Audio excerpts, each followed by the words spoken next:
E aí, pessoal, bem-vindos a mais uma análise. Hoje, a gente vai pegar um punhado de ideias complexas e transformar tudo em um conhecimento muito direto e visual. O nosso objetivo aqui é entender a sociedade em que a gente vive de um jeito super didático. Nós vamos focar na Escola de Frankfurt e na famosa teoria crítica. São conceitos sociológicos simplesmente essenciais para dominar e gabaritar qualquer prova ou exame do ensino médio. Então vamos lá. Para começar, eu quero que vocês pensem no seguinte. Aquelas músicas que não saem do topo das playlists de streaming, ou então aqueles vídeos de dancinha que dominam o feed das redes sociais de todo mundo. Será que os nossos gostos para essas coisas são escolhas genuinamente livres? Ou será que tem uma indústria inteira bombardeando a gente dia e noite até a gente aceitar o que eles querem? Bom, a gente vai dar um mergulho profundo nisso agora, porque a resposta para essa pergunta é exatamente o que um grupo brilhante de pensadores começou a investigar há quase um século. Mas olha, a famosa escola de Frankfurt não era bem uma escola tradicional, daquelas com lousa, carteiras e sinal tocando, sabe? Na verdade, se tratava do Instituto de Pesquisa Social, que foi fundado lá na Alemanha na década de 1920. Esse grupo era formado por intelectuais judeus de esquerda, grandes nomes como Max Horkheimer, Theodor Adorno e Walter Benjamin. E por causa da ascensão de Hitler ao poder, esses pensadores tiveram que fugir da Alemanha para não serem mortos. E foi exatamente essa experiência traumática com o autoritarismo que moldou profundamente a forma como eles passaram a enxergar o mundo.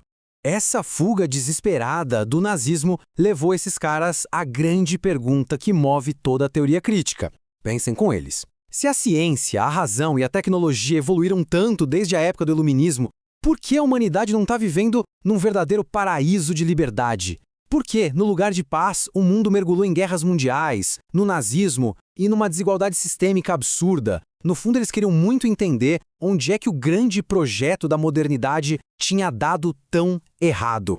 E para a gente entender essas ideias, o nosso roteiro de hoje é o seguinte: 1. A Escola de Frankfurt. 2. Teoria tradicional versus crítica. 3. O eclipse da razão. 4. A metáfora de Odisseu. 5. A indústria cultural. E fechando com o número 6, Benjamin e a aura. Vamos lá, seção 1. A Escola de Frankfurt. Os diagnosticadores. Seção 2. Tradicional versus teoria crítica. Fotógrafo versus médico. A base de todo o pensamento desses filósofos é que eles atuavam quase como médicos, diagnosticando as doenças da nossa sociedade moderna. E para fazer um diagnóstico que fosse realmente preciso, eles tiveram que romper com o jeito que a ciência era feita na época. Para memorizar isso fácil para qualquer prova, pensem na diferença entre um fotógrafo e um médico. A teoria tradicional, baseada ali no positivismo, age como um fotógrafo neutro. O pesquisador fica de fora, só tira uma foto da realidade e explica os fatos como eles são. Pronto. Já a teoria crítica não. Ela age como um médico. O pesquisador está ali, inserido na sociedade. Ele sabe que o conhecimento nunca é neutro e, em vez de só tirar uma foto, ele vai examinar a doença, que são as desigualdades e injustiças. Tudo isso com um objetivo muito claro: transformar e curar a sociedade. Parte 3. O eclipse da razão, a mutação do pensamento. Agora que a gente já sabe como eles analisavam o mundo, chegamos ao primeiro grande diagnóstico deles. Horkheimer notou uma mutação terrível na sociedade, que ele batizou de eclipse da razão. Antigamente, a razão humana era usada para buscar a verdade, a ética, de um jeito reflexivo. Mas essa razão foi ofuscada, eclipsada mesmo, por uma razão totalmente desumanizada. Essa nova forma de pensar, que aparece o tempo todo nos vestibulares com o nome de razão instrumental, ela só quer saber de cálculo, de lucro, de controle e conformismo. A busca pelo verdadeiro significado da vida foi engolida por esse desejo frio e calculista da eficiência industrial. Ponto 4. A metáfora de Odisseu. Razão e sobrevivência. E para explicar o peso e o custo altíssimo dessa nova razão, eles recorreram à mitologia grega de um jeito genial. No livro A Dialética do Esclarecimento, Adorno e Horkheimer usam o mito de Odisseu, ou Ulisses, enfrentando o famoso canto das sereias. Odisseu quer muito escutar a arte e o prazer daquele canto, mas ele sabe que, se ele ceder, o navio dele vai bater nas pedras e afundar. O que ele faz? Ele manda os marinheiros amarrarem ele ao mastro do navio. Ele sobrevive e até escuta a beleza da música, mas ele está ali imobilizado, impotente, reprimindo a própria natureza dele. É uma metáfora simplesmente sensacional sobre como a gente sacrifica nossa verdadeira liberdade em nome da autopreservação num sistema capitalista.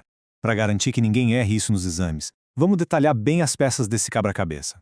Odisseu representa o homem moderno, aquele cara racional e calculista, que consegue dominar a natureza, mas tem que reprimir os próprios instintos o tempo todo. As sereias, elas representam a natureza intocada e o prazer livre que, no nosso mundo moderno, são vistos como coisas destrutivas para a eficiência do trabalho. E o mais importante de tudo, os marinheiros. A equipe do Odisseu estava com cera nos ouvidos. Eles não podiam escutar a música, não tinham direito à arte ou ao prazer. O único trabalho deles era remar de cabeça baixa. Eles representam certinho a classe trabalhadora alienada, que é forçada a produzir sem questionar nada, só para manter o navio do sistema funcionando. Vamos em frente. 5. A indústria cultural. A arte como linha de montagem.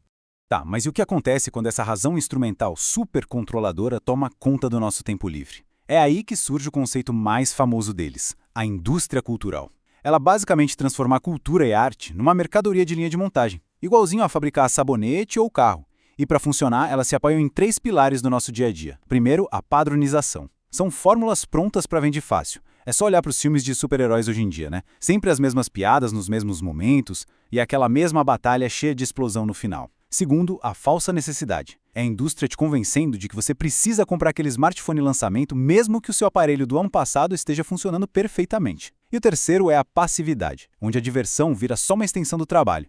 As pessoas chegam tão exaustas em casa que só buscam um entretenimento completamente vazio para consumir de forma passiva, rolando a tela infinitamente. Ponto 6. Benjamin e a Aura. A arte na era da reprodução.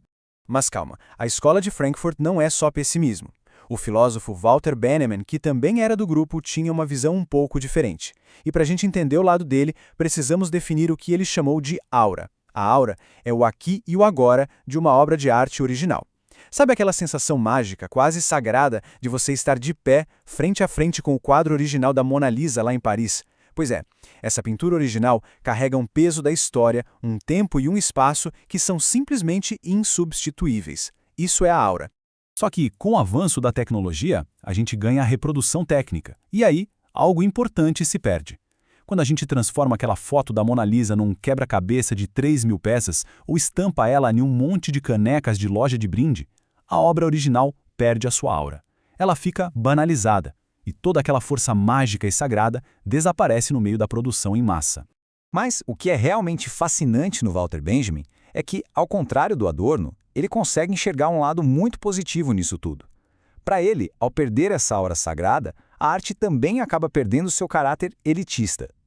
Pensem bem, historicamente, só a realeza e a superelite podiam entrar num castelo para ver uma pintura. A reprodução em massa quebra essa barreira. Agora, com a fotografia e o cinema, a classe trabalhadora pode acessar diferentes culturas.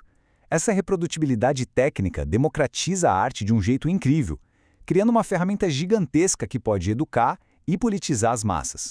E para a gente encerrar essa análise de hoje, eu quero deixar uma provocação para todo mundo refletir. Diante de tudo que esses pensadores trouxeram, desde a manipulação pesada da indústria cultural até a democratização da arte pela tecnologia, hoje, vivendo nessa era de reprodução constante, com telas piscando por todos os lados, será que a gente está realmente consumindo entretenimento de um jeito livre e consciente? Ou será que, voltando lá para a metáfora do Odisseu, nós somos apenas os marinheiros alienados, remando o barco da sociedade de cabeça baixa e com cera nos ouvidos? Fica aí a reflexão. Muito obrigado por acompanharem mais essa explicação e continuem sempre questionando o mundo ao redor. Até a próxima.